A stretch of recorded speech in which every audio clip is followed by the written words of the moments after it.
현장에서 오래 일한 베테랑들한테 감이라는 게 있잖아요. 이거 그냥 느낌이 아니에요.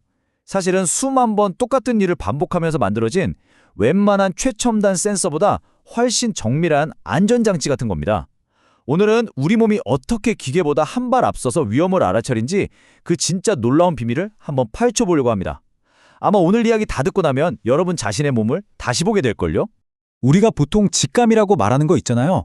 사실 그건 수만 시간의 경험이 우리 뇌랑 근육에 차곡차곡 새겨넣은 패턴 인식 능력입니다.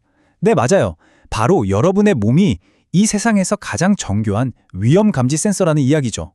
자, 오늘은 이 몸이라는 엄청난 빅데이터가 과연 어떻게 작동하는지 한번 제대로 들여다보겠습니다. 기계에서 경고음이 울리기 전에, 계기판 숫자가 바뀌기 전에 훨씬 더 빠르게 위험을 알아채는 건 다름 아닌 바로 우리 몸입니다. 실제 건설 현장에서 이 기가 막힌 안전 메커니즘이 어떻게 돌아가는지 한번 직접 보시죠. 자, 여기는 아파트 신축 현장입니다.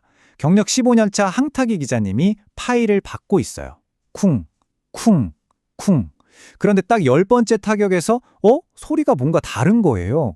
그전까지 둔탁하던 소리가 갑자기 맑게 울리는 거죠. 기사님은 그 순간 바로 작업을 멈춥니다. 이 밑에 비었어. 지질조사서에도 안 나와 있던 위험을 찾아낸 건요, 최신 장비가 아니라 그 소리의 미세한 패턴 변화를 읽어낸 베테랑의 뇌였습니다. 이게 그냥 귀로만 소리를 들은 게 아니에요. 말 그대로 뇌가 들은 거죠. 수만 번의 타격 소리를 데이터베이스처럼 쌓아온 뇌가 이건 평소랑 다른데? 하는 이상 신호를 순식간에 딱 잡아낸 겁니다. 단단한 안반을 칠 때 나는 쨍 하는 소리, 점토층에 푹푹거리는 소리. 이분은 경험을 통해서 땅이 하는 말을 그냥 해석해버린 거죠. 다른 사례도 한번 볼까요? 굴착기 기사님이 버킷을 내리는데 유압이 평소보다 아주 잠깐, 한 0.5초? 늦게 걸리는 느낌을 받아요. 계기판은 아무 문제 없다고 정상이라고 가리키고 있었죠. 하지만 이분의 몸은 이미 반응했습니다. 지반이 약한데? 그리고 정말 5분 뒤에 바로 옆 구간 땅이 무너져 내렸습니다. 이건 교과서에 나오는 얘기가 아니죠. 몸이 직접 만든 데이터베이스가 울린 경보였습니다. 아니, 대체 우리 몸이 어떻게 이런 초능력 같은 감각을 갖게 되는 걸까요? 자, 지금까지는 무엇을 봤으니까 이제부터는 어떻게 그게 가능한 건지 그 과학적인 원리를 한번 살펴보겠습니다. 핵심은 바로 이겁니다. 우리 뇌 속에 그려지는 패턴 지도라는 건데요. 수없이 반복된 경험이 뇌의 복잡한 신경망, 그러니까 한마디로 지도를 만들어내는 거죠. 이 지도는요, 눈으로 보거나 귀로 듣는 것보다 훨씬 빠르게 온몸의 정보를 싹 모아서 위험 패턴을 순식간에 읽어냅니다. 정말 말 그대로 몸이 기억하는 거예요. 우리가 말로 설명하기보다 더 깊은 본능의 차원에서요. 이 감각이라는 게 그냥 시간만 흐른다고 좋아지는 게 아닙니다. 이 그림처럼요, 반복되는 작업의 리듬 속에서 자라나는 거죠.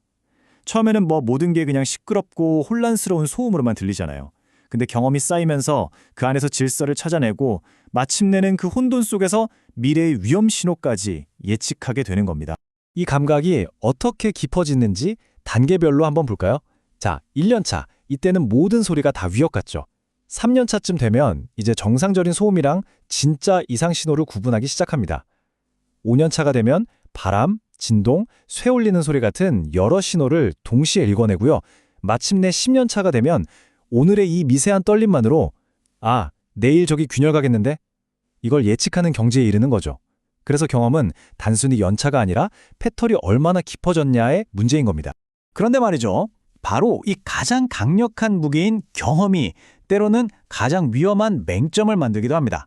어떻게 우리의 가장 큰 강점이 약점이 될 수 있는지 이제 이야기의 아주 결정적인 전환점으로 넘어가 보겠습니다. 네, 맞습니다. 모든 패턴이 옳은 건 아니에요. 우리를 안전하게 지켜주던 바로 그 시스템이 익숙함이라는 바이러스에 감염될 수가 있거든요. 뇌가 이 정도는 괜찮아, 안전해 라고 착각하는 순간 진짜 위험은 우리 레이더를 교묘하게 쓱 피해갑니다. 이 덤프트럭 기사님을 좀 보시죠. 이분은 20년 동안 습관적으로 과적을 해왔어요. 그러다 보니까 뇌가 10톤까지는 괜찮네 라는 아주 치명적이고 잘못된 패턴을 학습해버린 거죠. 결국 눈에는 보이지 않던 금속 피로가 계속 쌓이다가 차축이 뚝 부러지고 말았습니다. 이게 바로 핵심이에요. 베테랑의 감각조차도 이렇게 서서히 다가오는 위험은 잘 감지하지 못합니다. 익숙함이 만든 정말 무서운 맹점이죠. 우리 뇌는요, 에너지를 아끼려고 익숙한 일은 자동 처리 모드로 바꾸려는 경향이 있어요. 에이, 늘 하던 건데 뭐, 어제도 괜찮았잖아. 이런 생각이 드는 순간 우리의 가장 강력한 안전 센서인 그 감각의 스위치를 우리 스스로 그냥 꺼버리는 겁니다. 이 흐름도처럼요, 자동 처리는 결국 점검 생략으로 이어지고 그게 결국 사고 위험을 높이게 되는 거죠. 그럼 이 경험의 함정에서 어떻게 벗어날 수 있을까요? 해답은 생각보다 간단합니다. 나 혼자 완벽한 감각을 갖는 게 아니라 바로 동료와의 협업에 그 답이 있습니다. 혼자서 완벽한 것보다요, 함께 조금 불완전한 게 훨씬 더 안전합니다. 내 패턴 지도에 있는 맹점, 그러니까 내가 못 보는 부분은 오직 동료의 눈, 즉 협업의 감각으로만 메울 수 있어요. 나의 경험과 동료의 시선이 더해질 때 비로소 빈틈없는 완전한 안전지도가 완성되는 겁니다. 동료가 툭 던지는 잠깐만요, 이 한마디가 익숙함에 잠들어 있던 당신의 뇌를 깨우는 가장 강력한 알람인 셈이죠. 진짜 프로는요, 자기 감각의 한계를 아는 사람입니다. 동료에게 이거 한 번만 다시 봐줘 라고 요청하는 건 내 실력이 부족해서가 아니라 내 경험이 어떤 맹점을 만들 수 있는지 정확히 이해하고 있기 때문이에요. 당신의 경험과 동료의 경험이 만날 때 사고는 정말 절반으로 줄어듭니다. 여러분의 경험이라는 정말 소중한 자산, 혹시 혼자만 간직하고 있지는 않으신가요? 여러분의 패턴 지도와 동료의 패턴 지도를 어떻게 더해서 더 안전한 현장을 만들고 계시는지 오늘 한 번쯤 생각해 보시면 좋겠습니다. 최고의 안전 도구는 비싼 장비가 아니라 바로 옆에 있는 동료입니다.